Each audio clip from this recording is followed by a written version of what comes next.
Well, Stephen wants you. Hey, look at these little kids. Hey, come up here.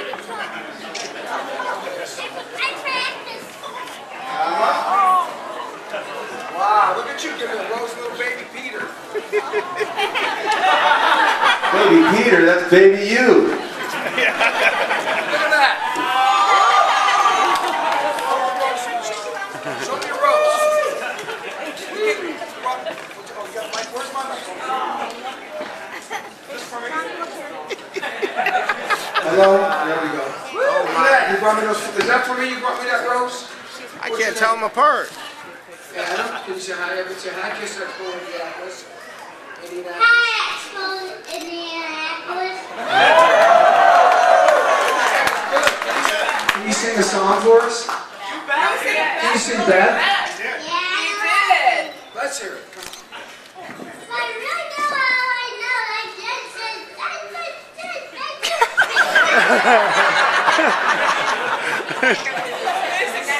Is that yours? Is it yours? He's yours. That's your grandson. Is that your grandmother? No, You know how to play the drums? No, he doesn't. He doesn't? I play just like I know how to play them. I play like a rock band. I just like get the middle of the part like Put them on the drum set, Eric. Do you ever? I don't know how. Oh, really? You're not done, huh? Are you sure you're not my son? You talk a lot. What? Put them on the drum set. Can we talk to the fans? Can we talk to the people? Are you guys ready for your first question? Mr. Singer? Are you ready? I'm ready. Where are you? Way in the back, Eric. There, back. Okay. What'd you have to drink last night? It's your birthday, you know. What'd you have?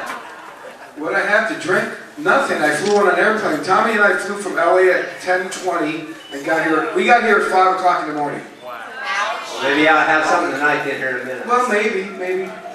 I think you should. Tommy's going to buy me a drink. Tommy was drinking vodka at the bar at the airport last night. Tequila. I'm sorry. All right, Tommy, we got a question for you. Your name? Hi, Tommy. This is Walt. I got a question for you. Where did the band Black and Blue get its name? Was it from being a bruise or the Black Sabbath tour movie? Black and Blue, we got our name. I actually made the name up, or I came up with it. It was just, you know, at the time, actually, it was a reference to denim and leather. You know, the whole... Saxon. Which was a Saxon thing, song they had, but you know, back then, that was kind of the motif, you know, with the new wave of British heavy metal happening at the time with Iron Maiden and early Def Leppard and all those bands, you know, the denim and leather concept was kind of what we were into, so Black and Blue, plus it had, you know, a real, you know, hard-hitting kind of sound to it. We liked the name, so that's how we came up with Black and Blue. What about the Rolling Stones album, Black and Blue? Or the Black Sabbath, a Bluish Occult tour was called Black and Blue in 1980. So, more senseless minutia I'm giving you. All right, next question. That's all right.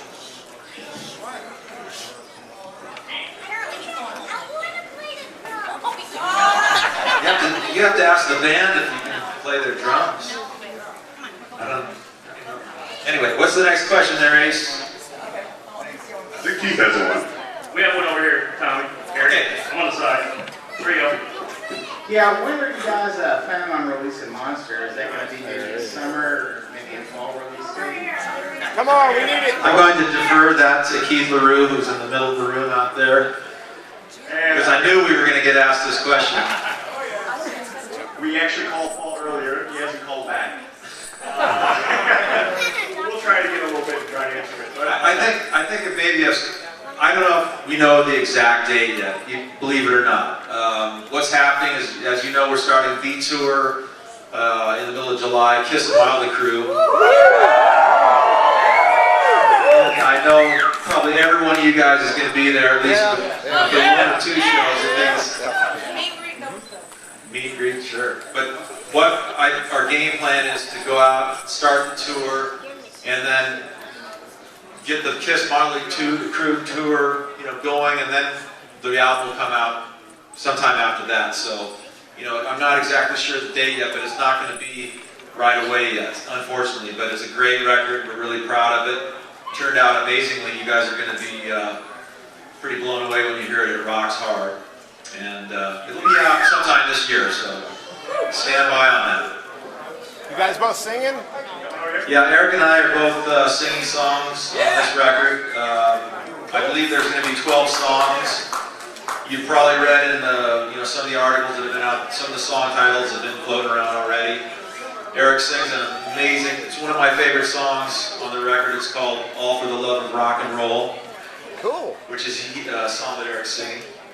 I'm singing a song that I wrote called Out of This World that kicks ass pretty good too. Any questions out here?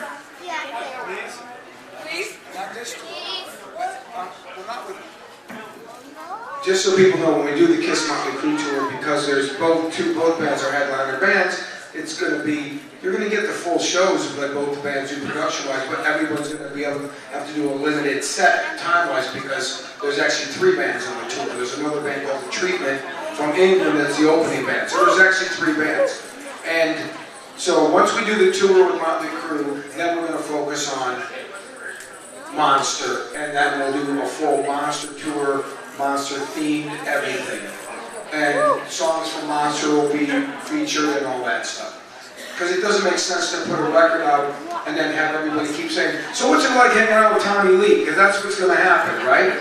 So when we go out on tour and release the record, we want to be able to talk about Monster and all things Kiss.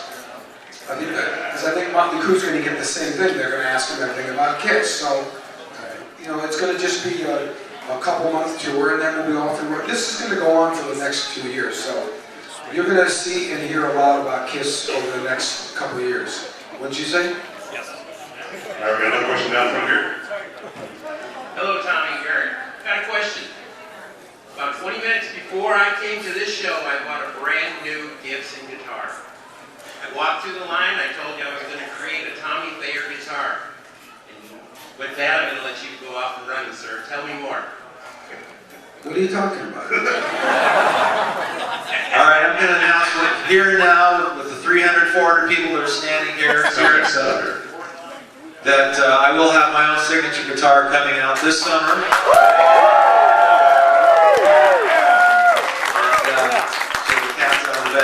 It's going to be I'm doing an Epiphone, Tommy Thayer signature Spaceman Les Paul. It's going to be looking a lot like the silver sparkle top one that I use during the shows for my guitar solo. I'm sure there's some of the pictures you've seen. It's going to have a great silver sparkle top, and then sides and back are going to be black, just like my guitar. Really cool, and it's going to be very reasonably priced too. I think the retail, on something like that's $700 or $800. So but it's going to be a great Epiphone, Tommy Thayer signature, Spaceman Les Paul, and you're the first to hear about it right now. What does it feel like to be in a band that has been around for so many years and have been icons? How do you feel about it?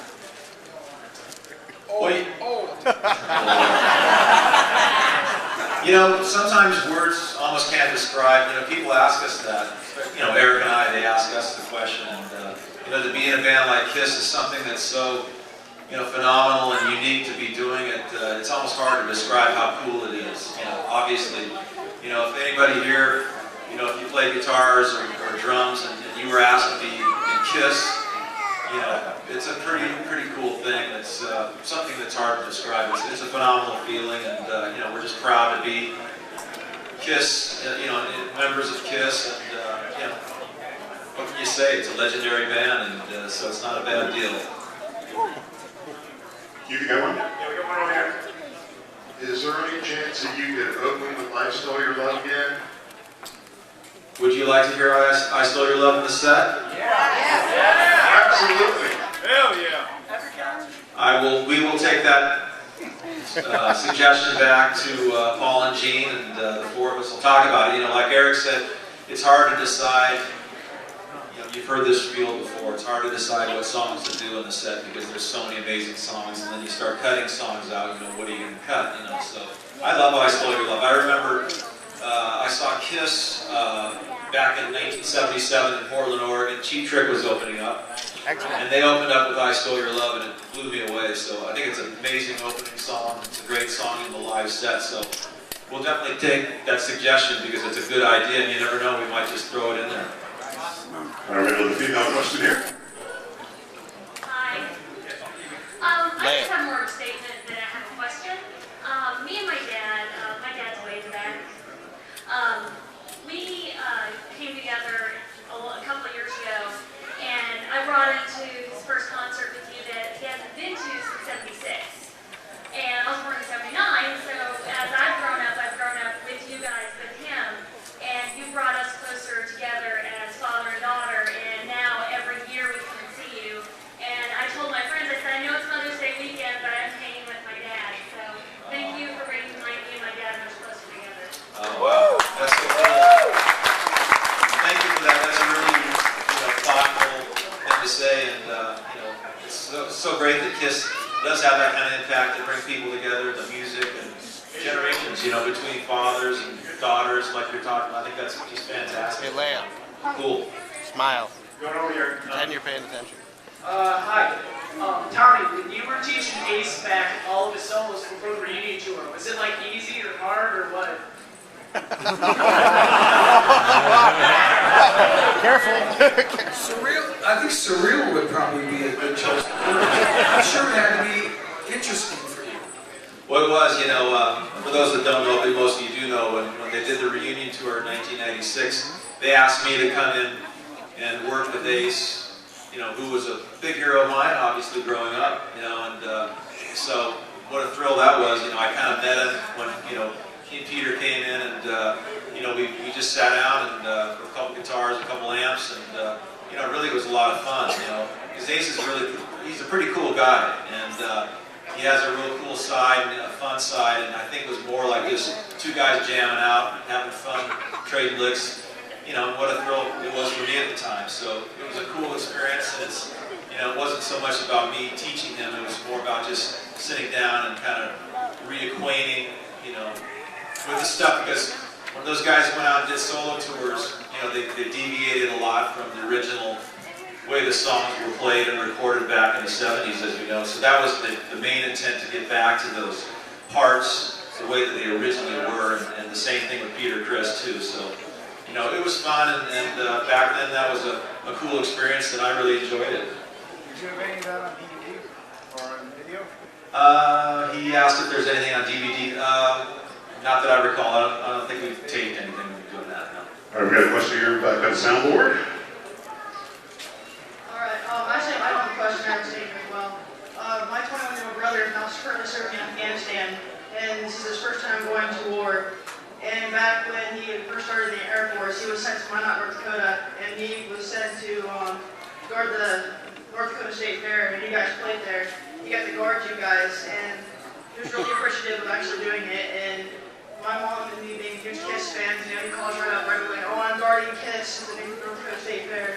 And he absolutely loved you guys, and on my brother's behalf, I just want to thank you guys for letting the troops have fun, while also not being able to have fun. Wow, thank you so much. Eric and I, as well as probably everybody here, we're very proud of our armed forces, your brother, the people that have been out there putting their lives on the line, protecting our country, and KISS as a whole, let's hear it.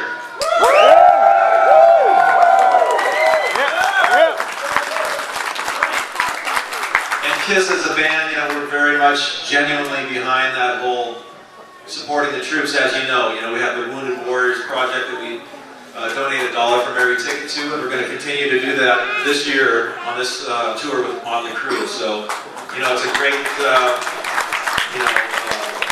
great thing, and we are proud to be doing it. I appreciate your story about your brother, and you got to tell him, give him a heads up, from us, and tell him hello. And we're huge supporters of the U.S. military and what they do for us, securing and protecting us. So thank you. All right, guys, I have a question back here. And also, I just wanted to let everybody know, Tommy I know he doesn't always like to brag about this, so I brag about it for him, but Tommy comes from a military background because Tommy's father was a brigadier general in the Army, a retired general, so that's pretty big up there. And so that's also one of the reasons why I think it touches home to Tommy, anything to do with the military, and he's very active. In fact, you're doing something, next week for, why don't you tell them what you're doing next week with your dad? Yeah, just real quick, my dad is, he's older, he just turned 90 years old, and he's a great guy, still really active, right on top of it, still drives and everything, He lives up in Portland, Oregon, that's where I'm from, and next week he's being honored in Oregon. They're building a new Oregon Military Museum. It's going to be a $6.5 million museum in Portland area, and the museum is going to be named after my dad. So it's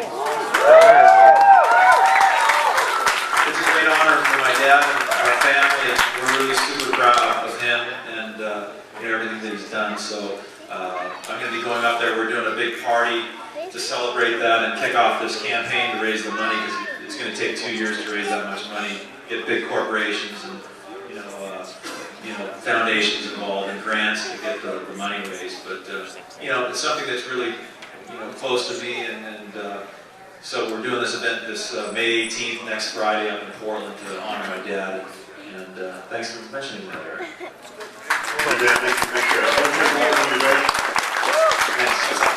Dan, thank you make your dad develop your corners? Next question. My question is for Tommy. Being a KISS fan growing up, in that moment when you're playing with the band for the first time, what was that like? Eric was there. Well, it was weird how I came into the band, really, because as you know, I've been around these guys. I was around Paul and Gene for a long time, because in Black and Blue, we toured with KISS as the opening act back in the 80s, and then after Black and Blue, I came to work for those guys, doing work behind the scenes.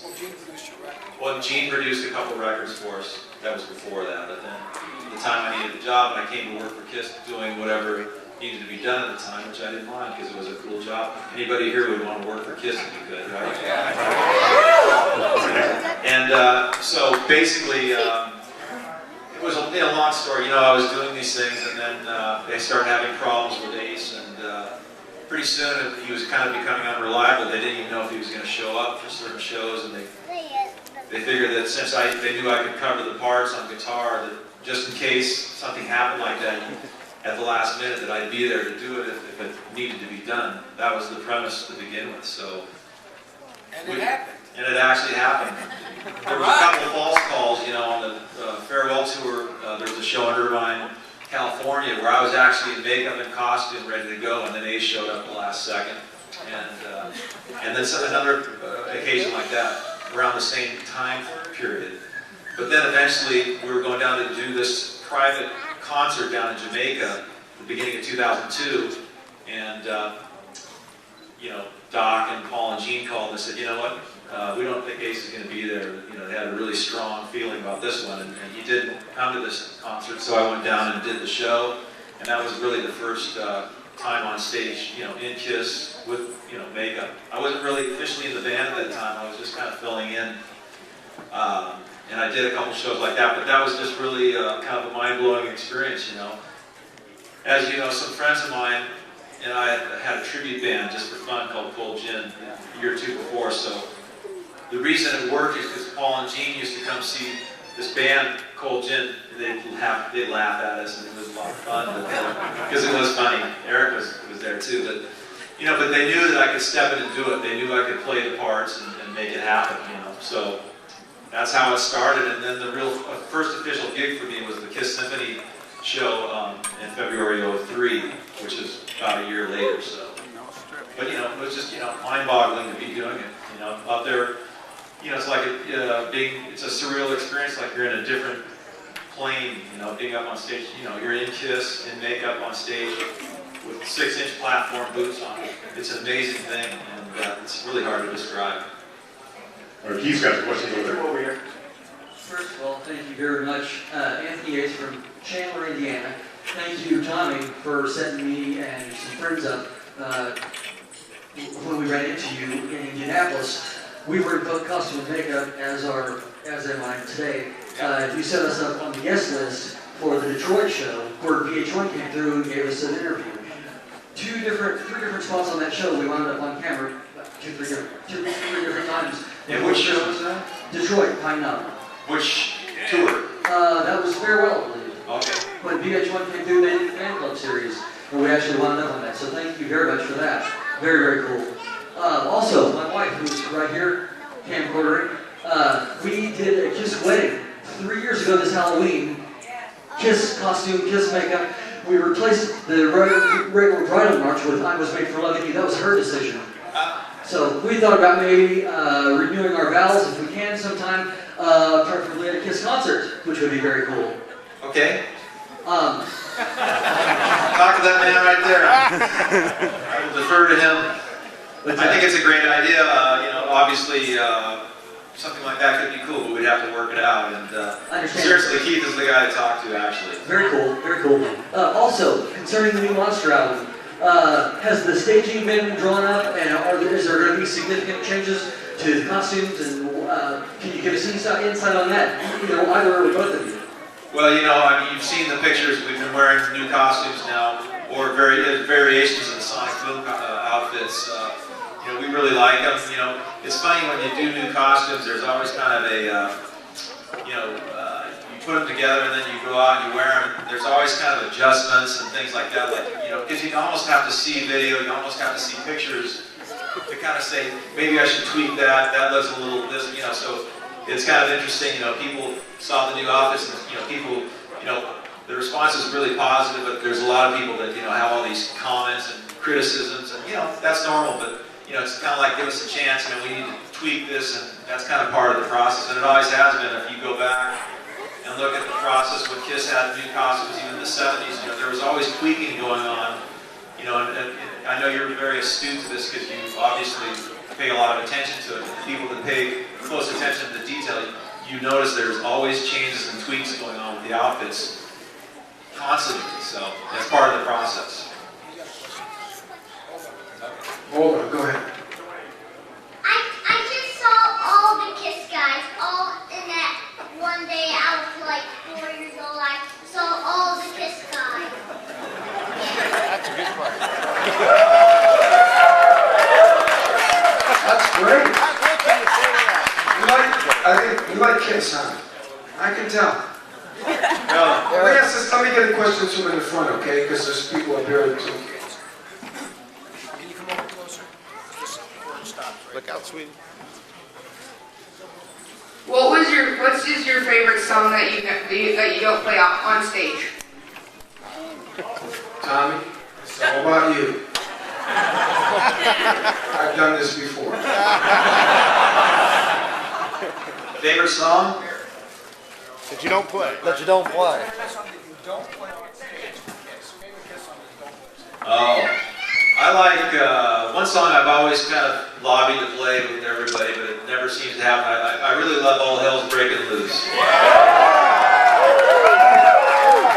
Don't you guys love that song? Yeah. So anyway, when it always comes down to these meetings, when we're rehearsing and okay, what are we going to do? And Gene and Paul come in, they sit down, and they kind of always have this exasperated kind of vibe because they've been going through this forever, So Eric and I are like, hey, let's do All Hell's Breaking Loose, and they're like, or let's do the Oath or something, They roll their eyes, And one time, so we finally get to talk them into doing some songs like, you guys, we were doing a smaller venue somewhere. Let's do Kissin' Time. It would be really cool. And it's funny because those guys sit there, Paul and Gene sit there, and they're like, "Are you sure?"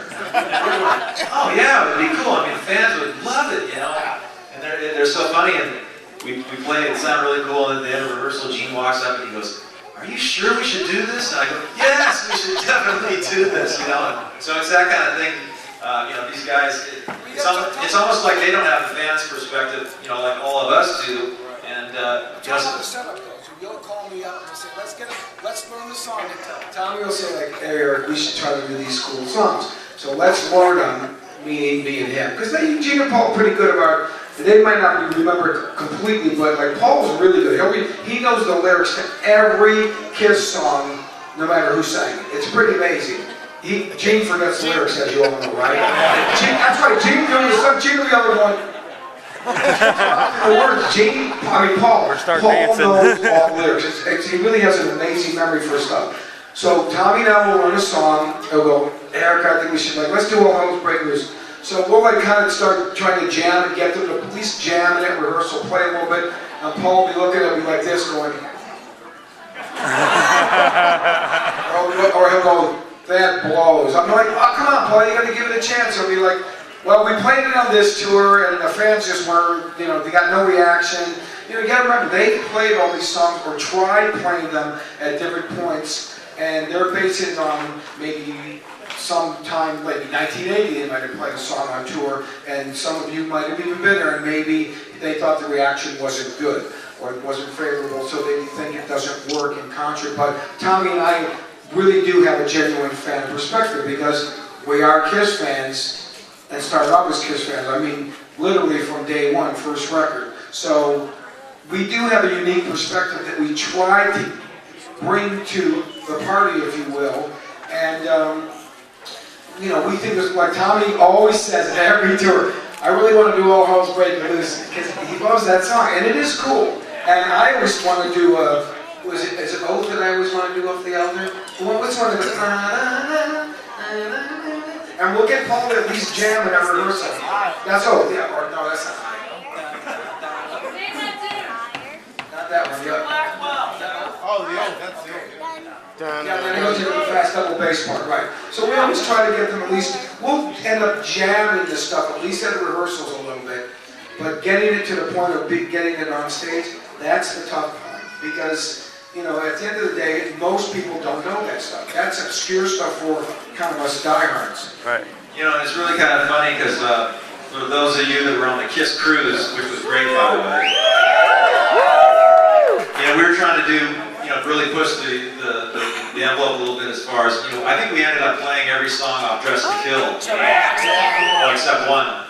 But anyway, it was funny because the second night, we went to sound check where we were all kind of talking, we should try to mix this up and play some other songs. So I don't know if it was Eric or I said, let's do Getaway. No, you didn't. No. Actually, we just got there at sound check and we just started jamming on Getaway. And this was cool because we were like, yeah, we should really do this, you guys. And they were like, you sure? And we were like, oh yeah, we should definitely do this. So we worked it out at soundcheck, and it actually turned out really cool. But the funny thing is, these guys will kill me if they hear me say this, but we're up there playing it, and I swear to God, I think it's Gene and Paul were up there. They're more nervous about playing the song live than we were, because they're like, what are we doing? So it was fun. Comment here. I just wanted to let you know that I've been a Kiss fan since 1976. I was in first grade when Kiss first came out. And a couple of years ago, back in 2009, I flew from Tennessee to Detroit, saw you guys at Cobo Hall.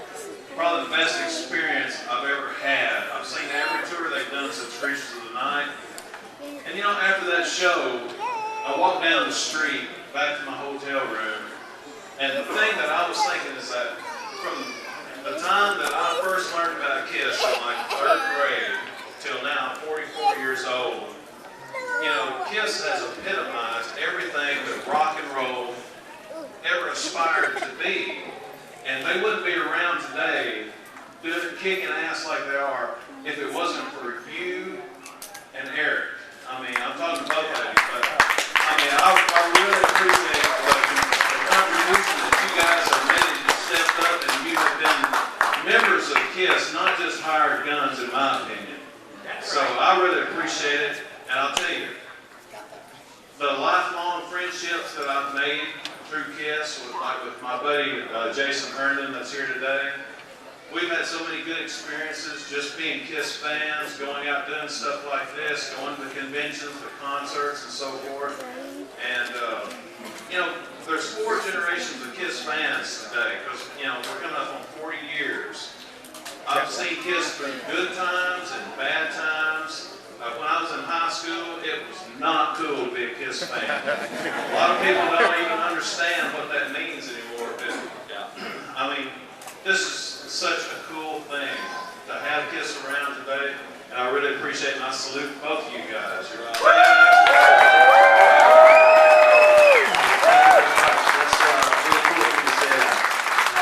really appreciate that a lot. All right, got a question back here. Hi guys, I was at your Springfield, Illinois concert last year, and I really enjoyed it because it was like a 6,000, 7,000 seat theater. And I wondered if you guys enjoyed playing the smaller theaters because I know the fans who can get in really enjoy that you know, no fan left behind deal. I wondered how you guys felt about it.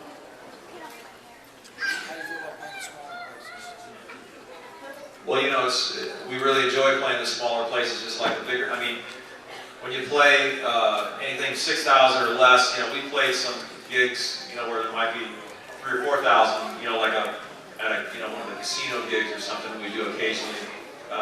It's fun because it's more personal, like we're on stage, it's like you guys right here, you know, it's just immediate, you know, you're right here, you know, with the fans, with the people, just, you know, totally interacting, and it's, you know, that's such a cool vibe, you know.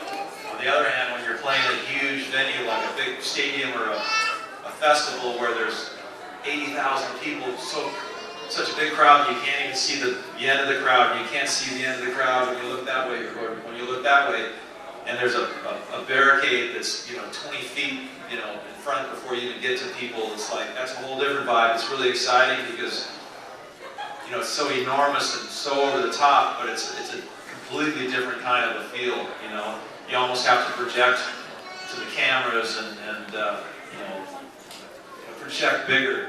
Whereas in a smaller venue is cool in its own way because, like I said, it's just immediate. You're right here. It's like you're in somebody's, you know, backyard almost, just, you know, playing, jamming at a party or something, which is a totally cool thing too. So both are great. Question, Tommy, I have a question for you. Yeah. Wonder what your thoughts are on the Kiss Off and the band that won. Just your opinion or thoughts about Kiss Off. The thing for the, she asked about the Kiss Off tribute band contest that we did as a kind of promotion for the launch of the Kiss Monster Miniature Golf deal in Las Vegas. Well, you know, it's really interesting. I'm sure a lot of you people know. I'll just kind of review it real quick. There was about 200 tribute bands from all over the world, which is amazing because I don't know any other band besides Kiss that has 200 tribute bands. That's amazing. And everybody sent their YouTube videos in, actually, to the people at the Monster Miniature Golf. And they kind of weeded the first, you know, 200 down to like maybe 30 or 40.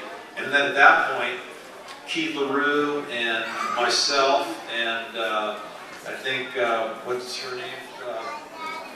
Christina from Monster Miniature Golf. We started looking at those, and then we whittled it down to, I don't know, maybe 8 or 10. So, and then the final 8 or 10, then I and Keith and Chris, we picked out the final 4 that were going to be come to Las Vegas. But it's hard sometimes with the YouTube videos because sometimes certain bands look more impressive depending on the production of how it's shot, or sometimes they're maybe not as good as they might look. So there's always a little trickiness to that. But anyway, it turned out pretty cool. The bands came, and we ended up picking Mr. Speed, which is Mr. Speed, you know, because all the bands were great, but I think those guys had a certain level of professionalism to their whole approach. I mean, they really took it, you know, they were most pro in the way they approached it. And besides that, they opened up with Modern Day Delilah, which was impressive to me, from Sonic Boom. And anyway, that's how that came down. There's so many great tribute bands, but those guys are one of the top. You know, they're the cream of the crop. And they're nice guys. And they're good guys. All right, guys, you know one back here. Thank you, Tommy. Tommy and Eric, we've all been fans of all the different lineups of KISS. And I can personally say say that I think the most recent lineup with you guys are the most live, the best sounding KISS lineup ever. And I'd like to ask the question, what does your performance, your rehearsal routines and practice routines, what does that look like prior to going back out on the road? Well, first of all, you're super, it's kind of you to say the words you said about us and where the band is today. The band is great today, but there's been great eras of the band through all the decades, you know. I mean, in the 70s, the band was on fire with Ace and Peter and Gene and Paul, you know. They kicked ass, you know. So the 80s, you had Bruce, you had Eric Carr, you had Vinnie Vincent in the early 80s. You know, they all did really well. They were all great. So, but it's nice of you to mention where we are today here in 2012. You know, we're real, proud of it, and it is a great band. So, thank you. What were you going to say, kid? Well, you asked about preparation for the tour. It's kind of interesting because we really don't rehearse all that much. Whenever we do a show, like get ready to do like a show, we only rehearse a few times, literally, because everybody comes in prepared. I mean, that's the one thing that this lineup is. Everybody's very professional. Everybody treats the job, because it is a job. I mean, that's what we do for a living. I play drums, Tommy plays guitar. Just happen to get to play in a band like KISS, which is a unique job. But everybody always treats everything like very serious and professional, so we come in prepared, and it makes it easy for each other to rehearse because we're being respectful to each other by being prepared and professional. We usually, like we did that show, we rehearsed 3 times when we did the show in New Orleans, and we hadn't played in about a half a year or something. So we don't rehearse a lot for a tour. This time it'll be a little bit different because we might end up changing some songs around, and we want to make sure that we have the right set because we're only going to be a limited time that we're allowed to play. So I was going to say, it's less about rehearsing, oh, do I remember the guitar part or something, It's more about really vocal conditioning. When we rehearse, we're doing a big tour, we'll get together for at least a week or two, and the main focus, I think, in the rehearsals, and Eric would agree, it's about getting the vocals going and just building up the vocal, your stamina and the conditioning of the vocals, because that's something that you need to be conditioned for, more conditioning. And then the other part of it is obviously the set, like Eric said, getting the right set that has the right dynamic to it, that builds and grows and is dynamic, getting the songs in the right order. And then, of course, whatever we're doing on stage, if we're doing Eric and I are working on a new guitar drum solo thing, we work that stuff out, or particular choreography where we're moving on stage. Sometimes, we're going to get together here, do this, do the moves and all that. We work on that stuff and make sure we're all tight on that. Got one more back here. Okay, guys, you obviously are going out on tour with Motley Crue this summer. Any chance we would see both bands on stage together for a song, maybe like Encore, or even a drum solo with Eric and Tommy? Let me think about that. No. I don't think anything's out of the question, to be honest with you. He's just joking. Something we don't normally do. Last time we did a big co-headlining tour was KISS and Aerosmith, and actually Joe Perry did come up at one point and play on stage with KISS. But you never know. I mean, nothing's planned, certainly, but when you get 2 bands like that together after a while, you never know what could happen. Could be interesting. I do know that in October, Gene's doing that Rock and Roll Fantasy Camp in Las Vegas, and he's going to be the head featured guest, and I know Vince Neil is doing that with Gene, along with, I think, Sebastian Bach and Zach Wilde. So, so you never know, since Vince is doing that with Gene, you never know what may happen. It's probably less likely, but like Tommy said, what happened with Joe Perry came on and played with them one night. But just for the record, that's the only time in KISS's almost 40 years, only one time did anybody ever play on stage with KISS, and that was Joe Perry. American Idol doesn't count. I'm talking about on stage. American Idol was a special thing. Anyway, one more, Larry. Go ahead. Eric, I know you're a big Lakers fan. How do you feel about the chance of Game 7 tonight? How do I feel? Yeah. Sad. I think they're going to win. It's your They played birthday. like shit last game, but I think they're going to win because one, they're at home, their backs against the wall, and then they have Ron Orchestra in their back, or Battle World Peace, whatever. Right. I think they're going to win. I'm hoping.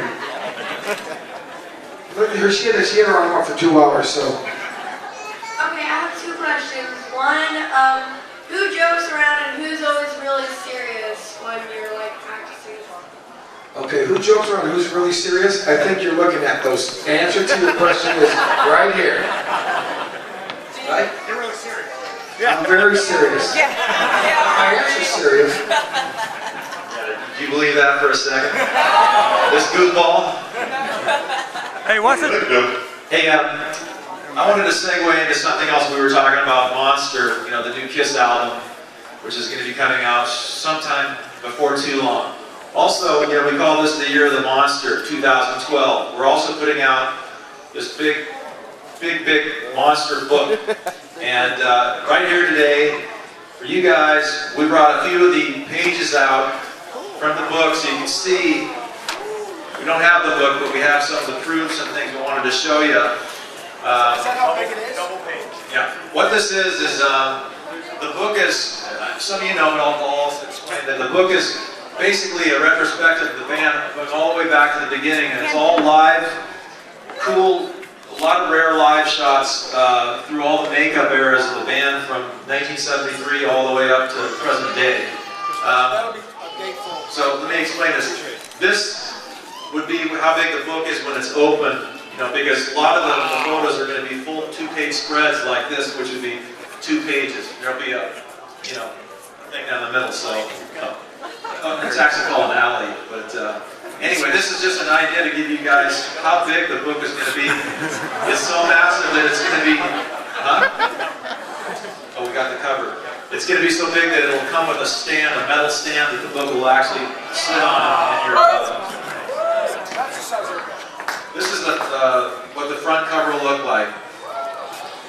And you notice there's an American flag. What's going to happen is there's going to be, I think, 15 different editions of the book. In other words, 15 of the biggest countries that Kiss is the most prominent in are going to be featured on 15 different editions. And then each edition, I think, will have, I'm not sure how many numbers will be in each edition, but in other words, it's not just going to have an American flag on the front, it'll have the flags of 15 different countries from the 15 different editions. So. That is sharp. This is a picture that was taken actually last summer, somewhere in Canada. And it just shows you that Gene's grizzled, dirty, smelly.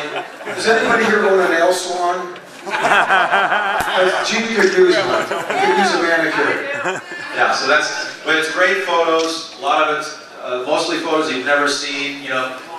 It's just photos that capture the entire Kiss live experience. Being at a Kiss concert, there's fans, there's perspectives from the audience looking at the stage, side stage, backstage, photos, great stuff. So we're really excited about that. I just wanted to give you guys, since you're here today, a little heads up on the Kiss Monster book, which is going to be coming out, I believe, this summer. So, God, I wish we had more specific dates, Don't mean to be so vague about it, but that'll be this summer, and it's the Year of the Monster.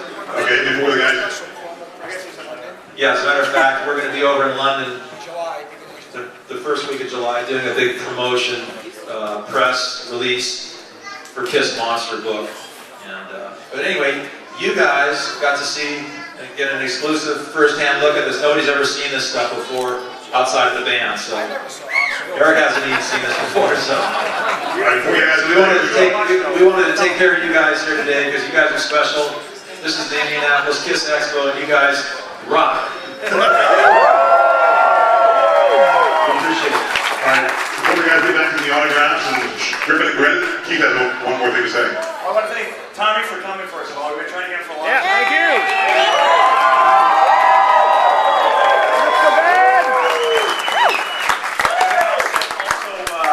I know Eric didn't want us to do this, but we had it. But Eric sang happy birthday. He told me not to do anything for his birthday, but for the last 15 years, Eric has been one of my closest friends. We all mentioned about You know, all of us being friends through KISS, and all my friends through KISS. And you're my best friend.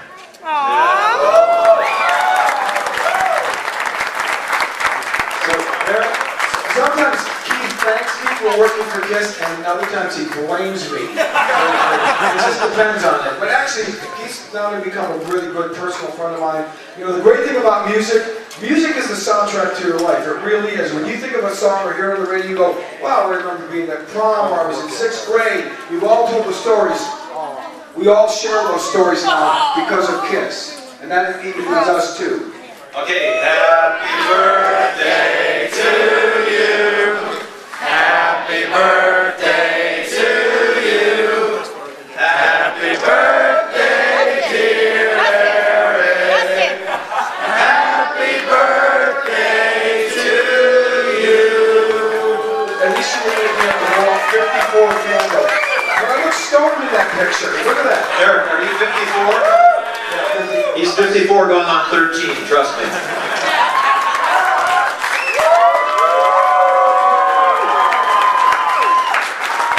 Actually, I don't, Gino, he says, you're 12. He is.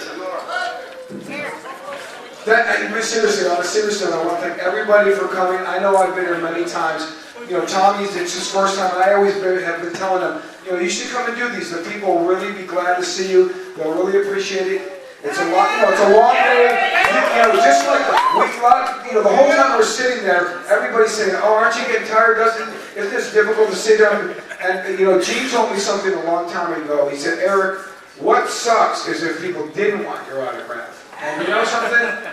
You know, I've learned a lot from Gene and Paul. You know, people can say what they want, but those guys, whether you want to believe it or not, nobody loves KISS more than Gene and Paul. It's true. They eat, leave, breathe, sleep, and shit KISS.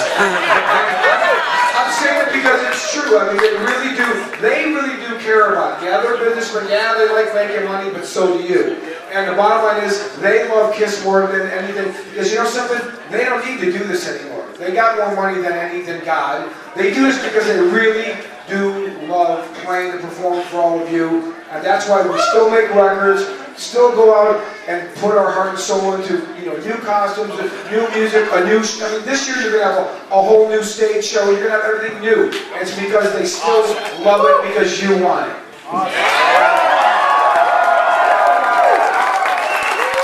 Thank you for working. Thank you. Yeah, I want to thank everybody Again, for having Eric and I here. We're having a great time. It's great to see everybody and do this kind of thing. It's fantastic. We're going to get back to the signing stuff and get everybody taken care of. So thank you very much. Long live KISS.